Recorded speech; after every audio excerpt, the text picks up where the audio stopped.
Hi everybody, Stefan Molyneux from Freedom Main Radio. Hope you're doing well. I can't get no satisfaction. It's true, although it is a fact that Hillary Clinton has dropped 13 points in about 10 days. Oh, it is by no means enough for me. As long as there is one person out there attempting to recapture the shreds of their moral integrity like a child with a butterfly net chasing a gossamer twig, as long as there is one person out there with half a brain cell rolling around in their cranium who isn't directly being bribed by the giant lactating mammary glands of state government redistribution of power and bribery, as long as there is one person out there who can be bought and dragged to the light, I'm going to be roaming the landscape with a bag and a club, attempting to enlighten them. So, today, we are going to talk about one Donna Brazile. Now, Donna Brazile, for those who don't know, and this is fairly incomprehensible to anyone with half a shred of moral integrity left in what remains of their soul, she remains the chair of the DNC.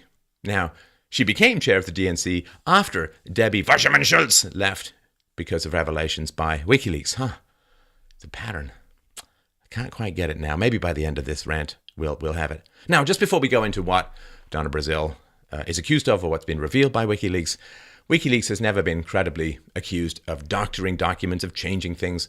And Hillary, when referring to the Podesta email leaks, has called them stolen, not fake. And if there's one person who knows her shades of moral gray to black, it's Hillary Clinton. She's your go-to girl for moral ambivalence and the destruction of Western civilization. So, Brazile had, I won't say colorful, let's just say checkered past. She had to resign her post in the 1992 Dukakis campaign because she had spread infidelity rumors about former President George H.W. Bush. That's one of the elderberry Bushes. And she's a contributor to CNN, the Clinton News Network, and the network actually accepted her resignation as a contributor on October 14th. Now, for those of you rather dazed from your post-Halloween candy binges, that's quite a while ago. They announced the decision to sever their relations with Brazile on Monday, October 31st, after more emails were revealed. So, what did the emails reveal? They revealed that Donna Brazile gave the Clinton campaign at least two questions that were going to come up in a debate. One in debate and one in a town hall question from the audience members. This is a huge, big, catastrophic, enlightening, eye-opening deal. Very, very important. Now, she was originally accused of giving one, and she denied that, and now it's been revealed in the emails that she's given at least two, could be more. And this is a very, very serious and very big deal for reasons we'll get to. Now, given that she helped the Hillary Clinton campaign cheat in debates, has she been fired as head of the DNC? Well, would that make it like the third or fourth DNC head in less than a year? See, this is the Hillary Clinton campaign. Let me just slip into my Sauronic cloak of evil and imagine how they might say this. You see, this is the Hillary Clinton campaign. Okay, it's true that we accepted at least two of the questions for a debate and a town hall, and that made our candidate look much more competent than she might otherwise be. But you see, it's really, really bad that Russia and the FBI might try to wrongly influence the outcome of the election. I don't know. The whole media is trying to wrongly influence the outcome of the election. Tim Kaine told George Stephanopoulos recently that no Clinton has ever received any money through the Clinton Foundation. It's the very same week that the New York Times published a detailed piece showing exactly how the Clintons benefited financially and substantially from the Clinton Foundation. Now, Georgie didn't exactly ask Timmy about it or mention Georgie, his own significant affiliation with the Clinton Foundation. He's actually a donor. Now, of course, this is George Stephanopoulos, the man whose self-serving autobiography took its title from will-to-power guru Friedrich Nietzsche. So, of course, the media is going radio silent over all of these revelations because, well, they're completely in the tank. For Hillary, they have no credibility left with anybody who's got half a brain, and right after the election, the boycotts will begin. But we'll get to that, perhaps later. I just wanted to mention as well that for the Bernie supporters, I sympathize. I really, really sympathize. But here's the reality. Bernie Sanders was going to fight corruption for you. Remember, he was going to take on Wall Street, fight corruption, and fight for the little guy. And he just hated corruption and cheating and all of that kind of stuff. But then he endorsed Hillary Clinton. He has not withdrawn his endorsement. He's not turned on her. He's not fighting the corruption within his own party. The reality is, these were just words. It was never going to happen. And it's good that you saved what remains of your hope to perhaps apply it to different candidates who are, in fact, fighting corruption from the outside. Fight from the outside.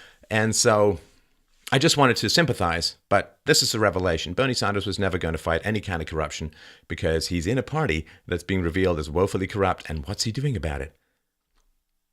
I don't know, but not much. Now, Hillary, of course, is becoming increasingly cornered by all of these revelations.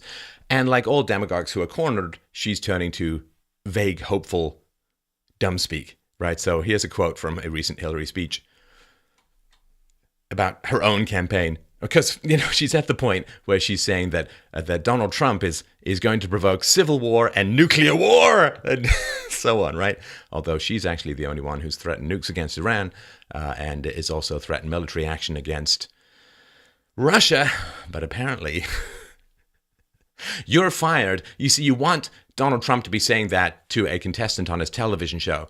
You're fired. You don't want Hillary Clinton to be saying that to an international thermonuclear device. So just a thought to mull with you. So this is what Hillary said. Instead of dark and divisive, it's hopeful and inclusive. It's big-hearted, not small-minded. It's about lifting people up, not putting them down. It's a vision that says, and I believe this with all my heart, we are stronger together. I don't think she's actually referring to her in the media, but she might as well. But this is the reality. This is the kind of goop that is now coming out of a desperately cornered candidate's mouth. This is absolutely brain-dead, Hallmark card, syrupy, sentimental, estrogen, mindless trigger words for female in-group preference. The Republic of America, which stood against Nazism, fascism, and communism, is in grave danger of being brought down by idiot girl power diabetes. Oh, these words are so syrupy sweet, they're going to eat the marrow out of your very bones. Here's the thing. This is what you need to understand. Donna, Brazile, a gross, morally squalid distraction. Who cares? Just another Democrat hack. The issue here is the Hillary campaign. If you're going into a debate where you don't know the questions ahead of time and someone hands you the questions, you know what you do? You raise the roof. You blow the roof off of this entire scheme. You say, I will not cheat. This is wrong. You need to stop doing this. This is absolutely immoral. Because, of course, if Donald Trump was handed questions ahead of a debate by Fox News, they'd be calling for his decapitation. Decapitate Donald Trump, I think you just grow two heroes. But that's perhaps, hopefully, something we'll never find out. Because here's the reality. And this is to the voters, to the undecided voters out there in America. Imagine this. You are facing a dangerous life-saving operation, and it's real touch and go. You need the very, very best because you're hanging by a thread, and one little slip, your carotid artery goes spray, and they got to clean off the ceiling tile. So you're facing a dangerous life-saving operation. You have a choice between two doctors. Now, one doctor, it turns out, cheated on his final exams. Went ahead and got the questions ahead of time and cheated on his final exams. The other doctor didn't cheat. Who do you want to perform the operation? The cheater or the honest person? The life of the Republic is at least as important as yours. And this is the reality. Look, I've got a graduate degree. If you cheat in university, you know what? You don't get the degree. You get expelled. You don't get any recommendations from mentors or professors. Your career, in general, is done. Imagine, you're in grade 6. You cheat and get the answers to a spelling bee. You're going to get an F. Your parents are going to get a note. You're going to get detention. You're going to get, I don't know what they passed this. When I was a kid, it was getting caned in boarding school. But I don't know what the punishments are these days, but they would be pretty significant. Let's say you are a PhD candidate and you're going for an oral defense of your thesis. I guess if you're a Clinton, your defense is that it was only oral. But anyway, you're going for an oral defense of your thesis and you find out ahead of time the questions that your examiners are going to ask. Do you know what you're not going to get? Your doctorate. You're done. how do you get to still run for president when you've cheated in one of the most important events of the presidency? Is the debates. It's a shame there were only 3, but Cankles gets tired. But these were very, but this shows people thinking on their feet. If you know the answers ahead of time, you can look like an information vomiting Wikipedia machine. If you don't know the questions ahead of time, that's pretty tough. So the other thing too is that the amount that the media is propping her up, the amount that these Democratic hacks are giving her the answers and so on, shows that they don't think she's very good, right? You don't help the winner cheat. Like if somebody's just way ahead. I mean, Usain Bolt, not going to benefit from cheating. You don't help the winner cheat. You help somebody you think is going to lose cheat.